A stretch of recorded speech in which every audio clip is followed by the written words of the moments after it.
In states like Texas, California, Kansas, and beyond, politicians are fighting to redraw congressional maps that could shape power in America for years to come. The question many are asking is whether 2025's redistricting efforts are about upholding democracy or diluting representation.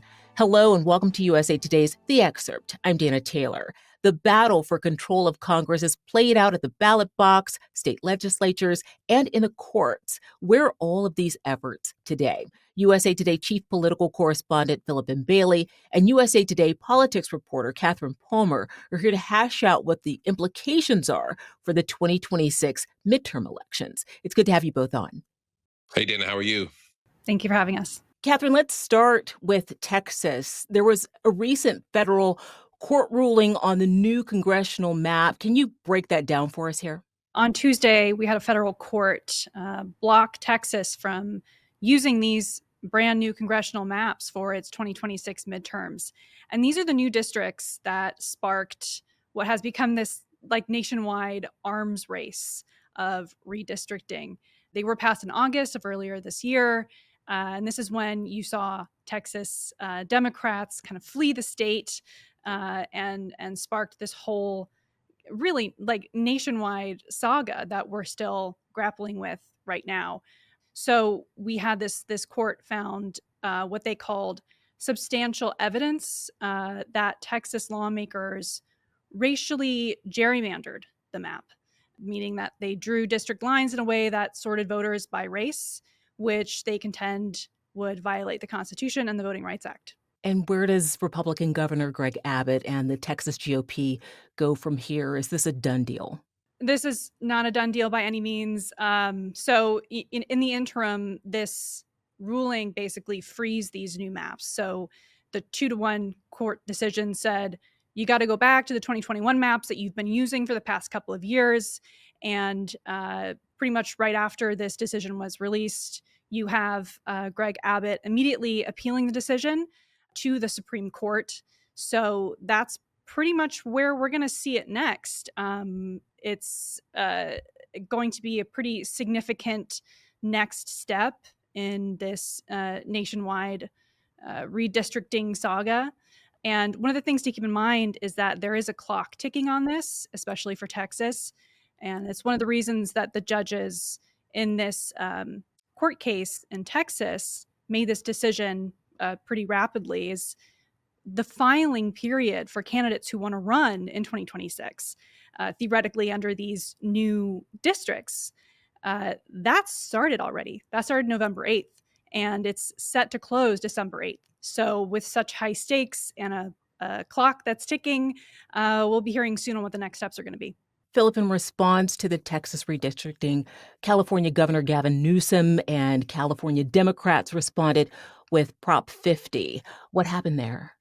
Well, look, with Proposition 50, when we saw earlier this year in the November 4th elections, Democrats are certainly over the moon in winning Proposition 50, really in a 2-1 margin. I think 64% of voters who showed up to the polls supported Governor Newsom's initiative basically to ditch their nonpartisan panel that draws their congressional districts and basically just have the legislature do it on its own. This potentially could give Democrats 5 new Democratic-leaning seats. Now, the Department of Justice, seeing this, has filed a lawsuit against Proposition 50, which Governor Newsom's office and others on the Democratic side feel that they'll be able to withstand. But look, when this redistricting war was started by President Trump, Gavin Newsom, who is a potential 2028 presidential candidate, made it very clear that he wanted to fight fire with fire here. And despite outside groups and others who said, Democrats should not race to the bottom here on redistricting, Governor Newsom made it clear that Democrats were not going to have one arm tied behind their back in this situation. So when that proposition passed, it could potentially give Democrats 5 additional seats. You now see even other Democratic-led states in the legislatures taking up similar initiatives and promising to do the same thing in their states. And where do things stand with California's Republican legislators? Well, again, that lawsuit there from the DOJ, California Republicans who always oftentimes feel in the wilderness politically were arguing that this was a power grab by Gavin Newsom that won't do him any favors when he tries to sell himself as a presidential candidate in places like, the Midwest states like Michigan or even in Southwest states like Arizona. So Republicans in California are making it clear, look, this is a power grab by the governor. He's more concerned with his presidential ambitions. That I don't think is going to really make its way out of California politics. When you look at this lawsuit, though, you are seeing the Trump administration take this effort seriously and seeing that Democrats are beginning to gain ground in different legislatures. I think it's something that they're fearful of. But Republicans weren't able to really make this a referendum on Gavin Newsom. We saw in the polls, Dana, for example, that look, when people were asked in California, do you support Proposition 50?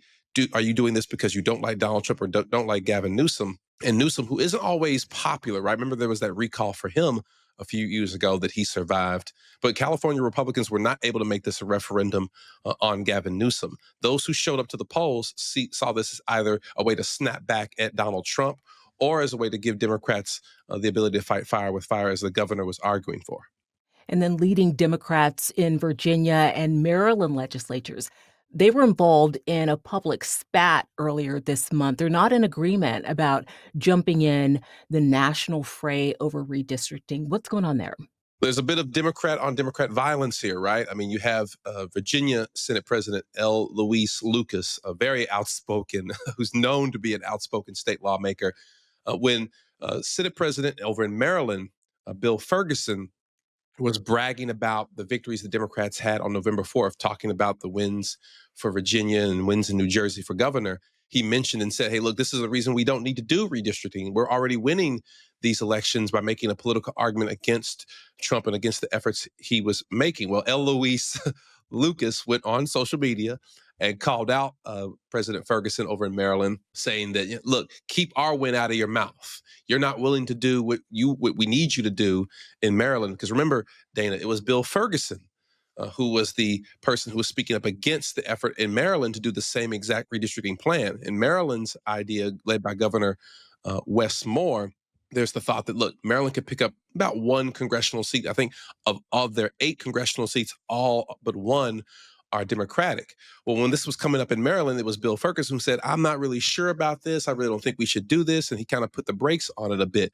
So Eloise Lucas over there across in Virginia said, before you start bragging about and taking credit for and saying, the wins over here in Virginia, why don't you do what we need you to do instead of echoing these MAGA talking points, as she put it.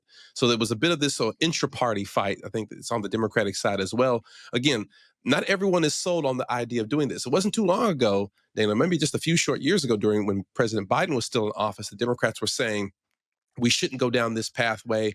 Nonpartisan officials and nonpartisan entities should draw these congressional districts. Well, that's all been changed by President Trump.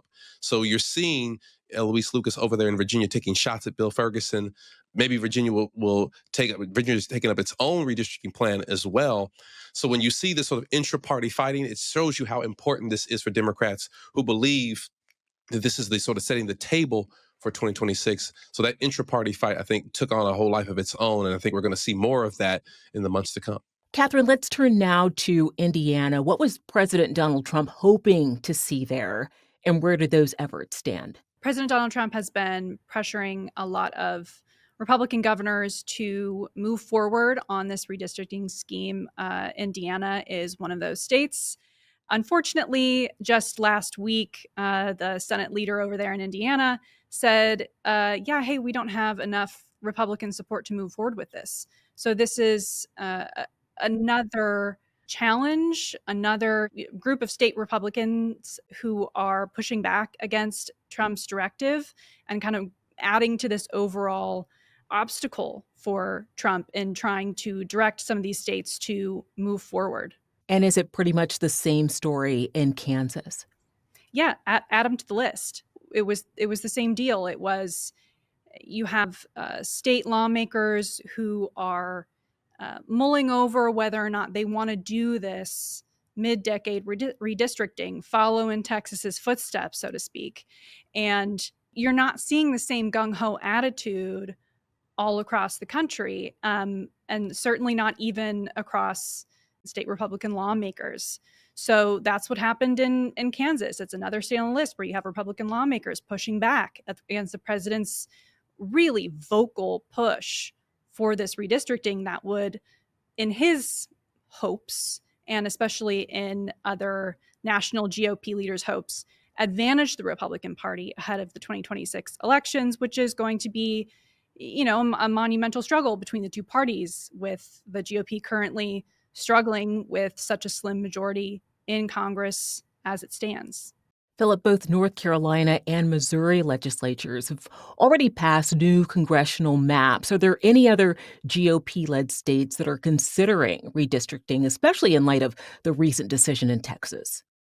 Yes, I mean, there are a number of other Republican states that are either being pressured directly by the Trump administration, where either the vice president, J.D. Vance, has swooped in and had meetings with state lawmakers, or through court-ordered measures. You have New Hampshire, right, which is considering, I think, has recently rebuffed those efforts, but they're being pressured to change their congressional districts.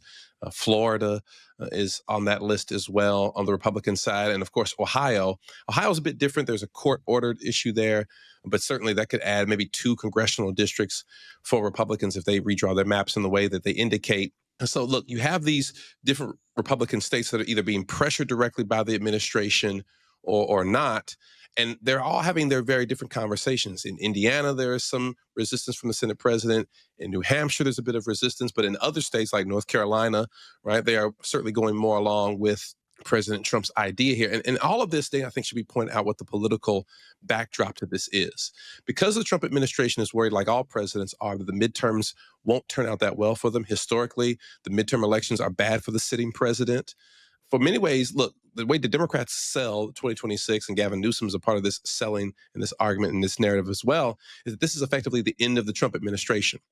He'll officially become a lame duck if Democrats retake the House. They'll have, not only will they put a stop to his legislative agenda, but they'll also have subpoena powers, giving all of those different Democrats in those committees the gavel authority to call in administration officials to carpet and to question them, whether it's about ICE raids, whether it's about costs, whether it's about the tariffs. All of President Trump's agenda will be mired in a Democratic majority, very much in the same way that his first term was after the 2018 midterm election. So there's an incentive, politically speaking, for Trump to fight this way. It's unprecedented, absolutely. And I think you're seeing at the state level, both on the Democratic side and on the Republican side, state legislators take exception to being told what to do with these congressional maps by Washington. And then in looking at the Democrat side, what about other democratically led states? Is it game on for both parties now, just a tit for tat? Absolutely. I mean, look, you look at Governor J.B. Pritzker over there in Illinois. He's considering, has flirted with the idea of their legislature taking on this fight, this redistricting fight, and redrawing their maps, which would draw probably 1 or 2 congressional districts for Democrats. Virginia has already started that process, and Maryland, again, with Governor Wes Moore, another rumored presidential candidate, is thinking about it as well. So there are many different interests here at play. You have Democratic governors whose names happen to be on the short list for rumored presidential candidates in 2028 saying, we're going to take this fight up because our base wants this, the progressive base wants to fight back against Donald Trump. You're also seeing, I think, again, the Trump administration worried about Democrats taking back the House. So there are competing interests here. What I find interesting is that you haven't heard a whole lot, at least vocal, from some of those nonpartisan groups like the Brennan Center and others. And they've put out press releases and made some warnings. But from those who argue that, look, this is going to create a more divided Congress. If you don't like the fact that Congress can't get a whole lot done and there are these divisions, well, these states go into their respective corners, and starting this redistricting war isn't going to help with that. Phillip, let's take a giant step back here and touch on the history of gerrymandering in America. What are your thoughts here? Can you give us some historical perspective? Gerrymandering, I think, has been used by both parties historically. There's always been a pointing of the fingers by both sides, where you're doing it in California, where you're doing it in New York, where you're doing it in Florida and Texas and the like. And this is why I think just a few years ago, we saw groups, and former U.S. Attorney General Eric Holder was really the spearhead for this, arguing that nonpartisan figures and commissions and panels should be drawing these districts, right? Not politicians picking their voters. It should be the other way around. And oftentimes when you look at how some of these districts, Dana, are drawn in different states, I mean, they're drawn in a really funky way. I mean, they're not contiguous. There's not a lot of commonality sometimes in these congressional districts across states. And I think there's going to have to be a reassessment. Perhaps more than likely it will have to take place when Donald Trump is no longer a part of national politics. We'll see if he tries to change the Constitution or run for a third term. I know a lot of his allies want him to.